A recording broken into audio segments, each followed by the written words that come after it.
today's subject is going to be about Susan Smith, could potentially be out at some point. I throw out a little disclaimer that neither myself nor any of my panelists are an expert in forensics, crime. Nobody has a criminal or law background or anything like that. Just some nosy people that find it very interesting. Susan Smith has been in jail for a very long time. She's been in jail for almost 30 full years. And so that's why she's potentially has the ability to get out on parole, because she was sentenced to life in prison, but that's also with the possibility of parole. And as long as you behave yourself, apparently, potentially get paroled. So let's go ahead and do a quick recap of her story. And it is quick, it's about 30 seconds. So she murdered her children, then lied to the world.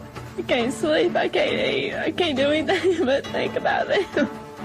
For 9 days, the nation searched in vain. Susan Smith has been arrested and will be charged with 2 counts of murder in connection with the deaths of her children. She slammed the door on him and let him roll. Deliberately, premeditatedly murdered Michael and Alex. I remember now. Yeah, so this happened back in 1994, in October of 1994, in Union, South Carolina, which is fairly close to Columbia, South Carolina. Mo says it's not the best test of Susan Smith's accountability for her to behave well in prison. There are no little kids in prison. Well, we'll hear a little bit of how she's been behaving in prison over the last 30 years as well. I have a little clip of that too. So she had 2 sons, Michael, 3 years old, and Alex, 14 months old. She was separated from her husband at the time. They were still married, but her husband, David, they were separated, and she had been dating a guy named Tom Finley, who was the son of the company owner, the company that she worked for. And he had recently broken it off with her. And the reason, they later found out, was that he had told her that he just really didn't want children and wasn't ready to have children. And it was, I think the exact wording was, we could be together, except I don't want children. So she actually went, the day the children apparently went missing, which was how it was first reported, was she went to the company, actually, to her work with her children, and was trying to get back with them, and it didn't work out. And so later that night, she reports that the children were taken in a car. She told the cops that she was carjacked by a gunman who drove around with them for a little bit, and then eventually told her to get out and drove off with her children. And then she went to a residential home in the area and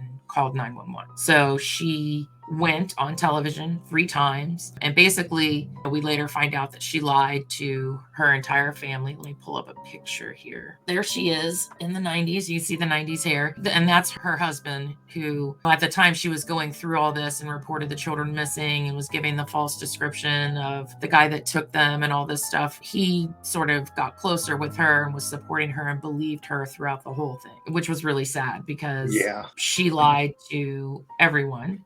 And it turned out that she actually was in the car and drove the children into a lake, pulled the emergency brake, got out, and then let it go and let the kids go into the lake and drown. Mo says a better alibi would be to say Scott Peterson took her kids fishing.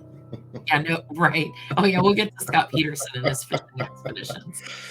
You know, the first thing that would have set me off with her story is the fact that she got carjacked, drove around for a while, and then kicked her out and kept the kids. You would have found me dead on the side of the road. I'm not just getting out of the car and leaving my kids. And I don't know if it was set up like that, but that one interview with her on the news where she's like, I can't eat, I can't sleep. It's immediately, I'm like, okay, so she's describing how she's feeling.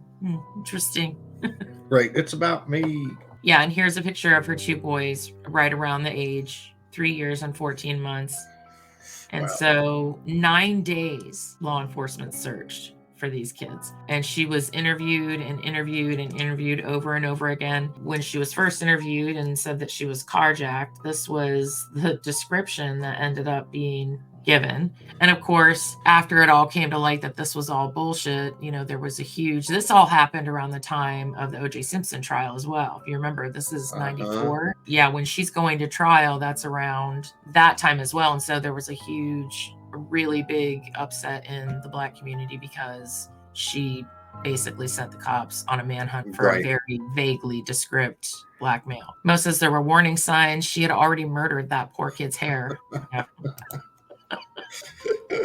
And then this is when they finally, in one of the interrogations, they just grill her for hours, and she finally gives up after, you know, all this time and says, okay, I drove them into the lake. Now, her story is that she was going to kill herself along with the children, and that she never intended to just kill the kids, and she's starting to drive in, and then at the last minute she gets out, and, you know, like, she didn't mean to. Really, really bad story, but what are you going to say? Right. That's pretty pathetic. Kids were still strapped into their cars. And then, yeah, this is the ramp here where she drove the car off. And it's forever been a memorial for the kids. That's horrible. Yeah. So it was said that 5 days prior to this incident occurring, that she told a friend, quote, "I wonder what life would be like if I didn't have kids." There was a lot to look forward to because she was separated from her husband, and this son of the company owner was, you know, heir to some money. She could have herself a rich husband. Mo said she was going to kill herself along with the children, who she was only murdering. So dude would date her. I guess she thought he would date her ghost. Yeah, exactly. There's a lot of plot holes in her story. Yeah, not very smart, but thank God not very smart, because otherwise she wouldn't have been caught, because they weren't able. They actually did search the lake, but they didn't find it. Oh, wow. So she could have got away with it. So yeah, on the second day of the search, she actually took a lie detector test and failed, so they suspected her from the very beginning.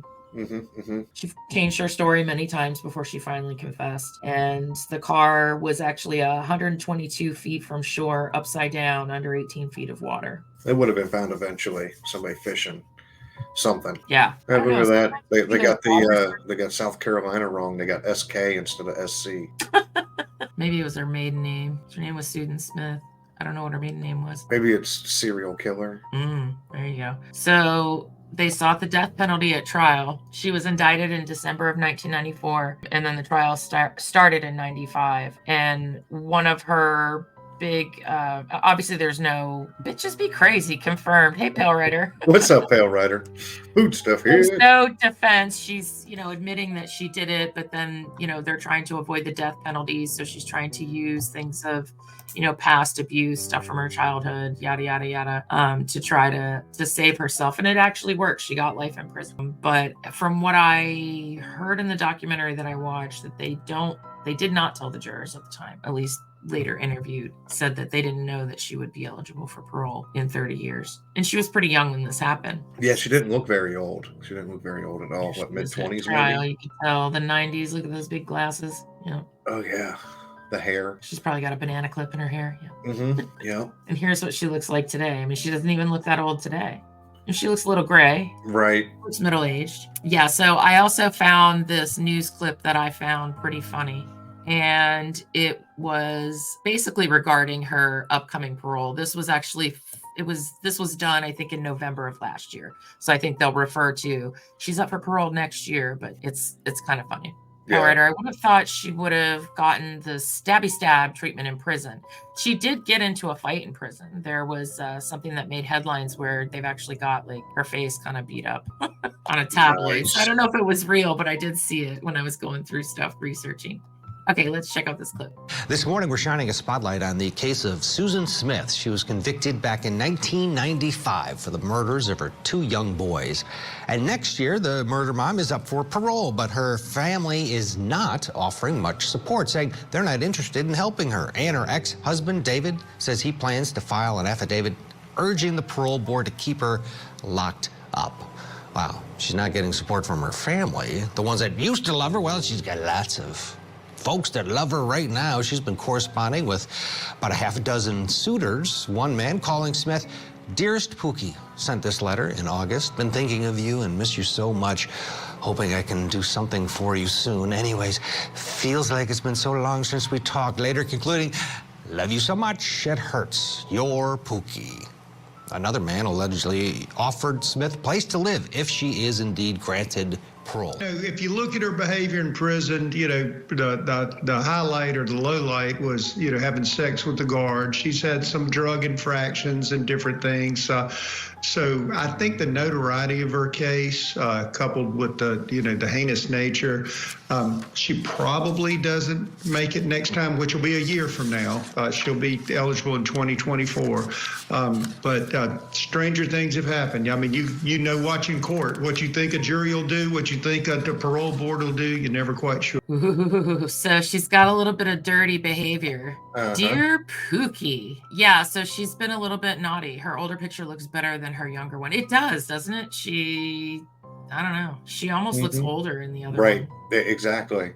So I guess that explains maybe if she's gotten better looking as time went on, why she's sleeping with the guards. Right. She had there was a drug bust. Hi, Fanta. There was a drug bust that she was a part of. I didn't get to read the details of that. I don't know if they made any of that public or if anybody cared, but yeah, so she's got a couple of nicks there in her 30 years, but then again, how do they look at that? Do they go, well, it's been 30 years, you're bound to get into a scrap or have, whoops, drugs fell in your pocket once or twice. I don't know. Oops. I slipped and fell and had sex with the guard.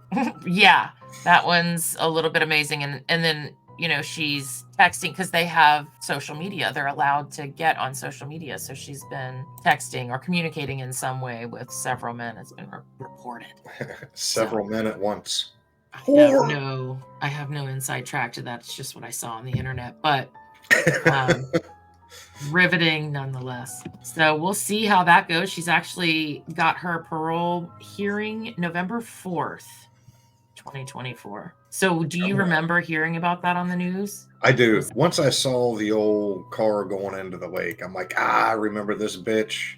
Yeah. One part of her defense was also that once it happened, there was nothing she could do. Like once they went into the lake, what was done was done. And so they reenacted and did a test of their own with a car very similar to hers, which was like a little Honda or a little Toyota Camry or something like that. If you can imagine those little tiny things in the 90s. And it actually took 6 minutes for it to submerge underwater. So she had 6 minutes to save her own kids. And instead she just watched it happen. Sort. That means she's fucked up. She's a fucked up individual. That's one way to put it for sure. Oh, all right. So let's see. I feel like if you're going to be let out early for murder, good behavior needs to be more impressive than you didn't commit that many more crimes while in prison. Agreed. You commit that many. Yeah. Put them side by side. And as long as your prison doesn't outdo the crime that you committed, you're good to go. So yeah, we'll see if Susan Smith ends up actually getting paroled at some point. I suspect she won't. Her husband has also already publicly stated that he's going to petition most definitely for her not to be released. After everything came out and found out she was guilty, I mean, he obviously did not stand by her anymore. And he wanted the death penalty and was, gave a statement after the trial and was like, we're really let down. He wanted the death penalty, but he would forever petition for her to stay where she was. No parole for that one. So let's see where we are and what, if you haven't voted in the poll, which everybody probably has. Let's see. So yeah, every single person said no freaking way. Definitely not served her time. And I agree with that. She should stay forever. I think if they sought the death penalty, it went that far that she was eligible for the death penalty and got out of it, then she should most certainly spend life. Right. 100%. All the way. 100%. 100%. She had 6 minutes to save her children and didn't. Yeah, like I said, there's something wrong with you at that point. You should not be released into public. I mean, agree with that. It's fucking awful.